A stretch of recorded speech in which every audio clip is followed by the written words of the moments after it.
Bonjour et bienvenue dans cette nouvelle vidéo. Aujourd'hui, je vais vous apprendre comment faire un HDR en noir et blanc. Alors vous allez sûrement vous demander en quoi consiste, qu'est-ce qu'il y a de différent avec un noir et blanc classique avec un noir et blanc HDR. Donc je vous ai préparé un petit comparatif. Donc voilà, donc là c'est le noir et blanc classique et là le noir et blanc HDR. Donc tout d'abord, avec le noir et blanc classique, on convertit juste les couleurs en noir et blanc et ça nous donne voilà, un noir et blanc classique. Avec le noir et blanc HDR, ce qu'on peut voir, c'est que il y a beaucoup plus de dynamique dans le noir et blanc. En fait, même si classiquement le HDR est fait pour augmenter la dynamique des couleurs, en noir et blanc, le HDR est aussi donne un effet aussi très saisissant, comme on peut le voir là, par exemple, au niveau des hautes lumières, des basses lumières et médium. Sur le cadre là, on voit que c'est beaucoup mieux rendu que dans le noir et blanc classique. On peut aussi voir que le bitume est beaucoup plus texturé, le pneu aussi, enfin voilà, le HDR en noir et blanc donne un effet vraiment beaucoup plus texturé avec beaucoup plus d'impact qu'un noir et blanc classique. Donc aujourd'hui dans ce tutoriel, je vais vous apprendre comment en faire un vous-même. Donc ce tutoriel va se servir du logiciel Photomatix Pro. Donc on va l'ouvrir. Voilà. Alors, une fois dans Photomatix, pour charger vos photos, on va aller dans Load Bracketed Photo, Browse, et là vous allez chercher vos photos. Donc là, moi j'ai mes trois là.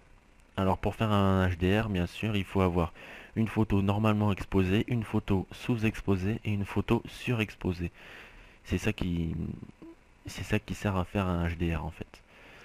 Voilà, donc là ensuite il faut définir quel intervalle en EV il y a entre chaque prise.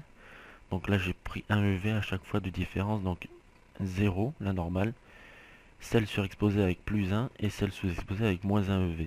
Donc une fois que ça c'est fait, on dit bien que c'est un espacement de 1 EV, 1 et moins 1, on fait OK. Bon alors là on fait juste OK. Voilà, donc là c'est en train d'aligner les photos, les fusionner. Donc ça se fait automatiquement avec ce logiciel.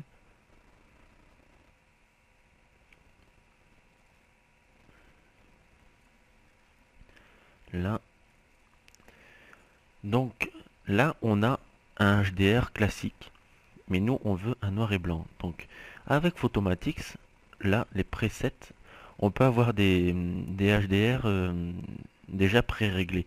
Donc si on baisse un peu, on peut voir qu'il y a le black and white, noir et blanc en français. Voilà, donc on le prend. Donc là voilà, on a un HDR en noir et blanc. Donc on a un résultat plutôt basique et fait par l'ordinateur. Donc je vous encourage vivement à agir sur les barres pour, euh, pour, euh, pour personnaliser un peu votre résultat. Moi j'aime bien augmenter un peu les noirs pour donner plus de force au HDR en fait. Alors bien sûr, faut l'utiliser assez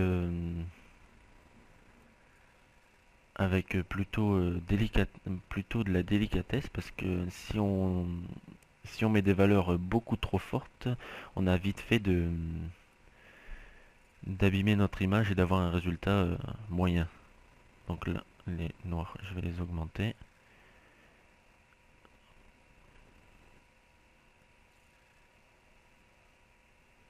Alors moi ce que j'aime bien dans le HDR, que ce soit en noir et blanc ou en couleur, c'est la diversité de contrastes qu'on peut avoir.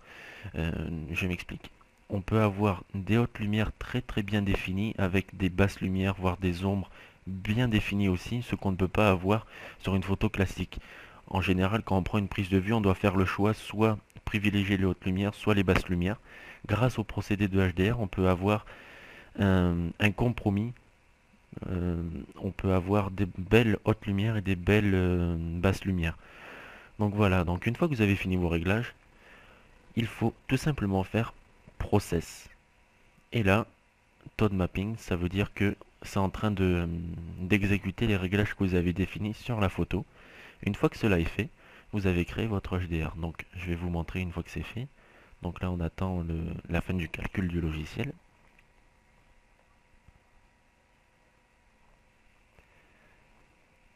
Voilà, donc là j'ai créé ma photo. Pour l'enregistrer, tout simplement, on va faire File,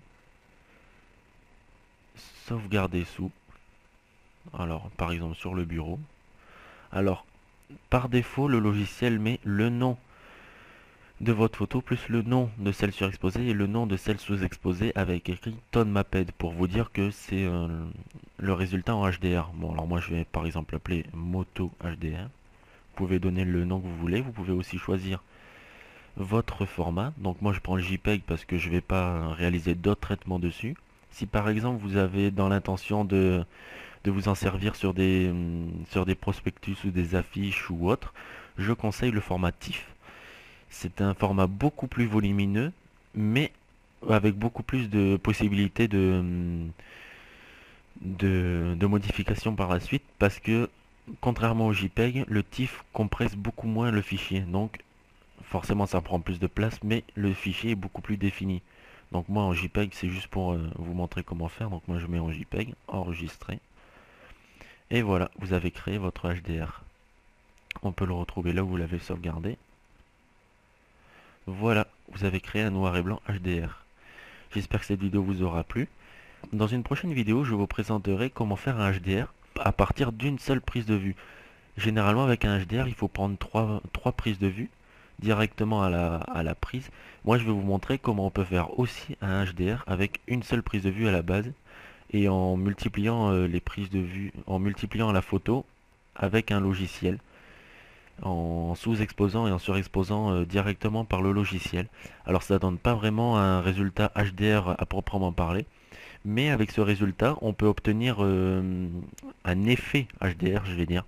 C'est-à-dire qu'on va avoir, comme je vous disais pour la moto, un effet beaucoup plus texturé, avec plus d'impact, mais ça ne sera pas un HDR à proprement parler comme diraient les puristes du HDR. Mais ça donne vraiment un effet vraiment pas mal. Donc je vous expliquerai tout cela dans une prochaine vidéo. Voilà, moi je vous dis à bientôt et pensez à vous abonner à ma chaîne. Au revoir.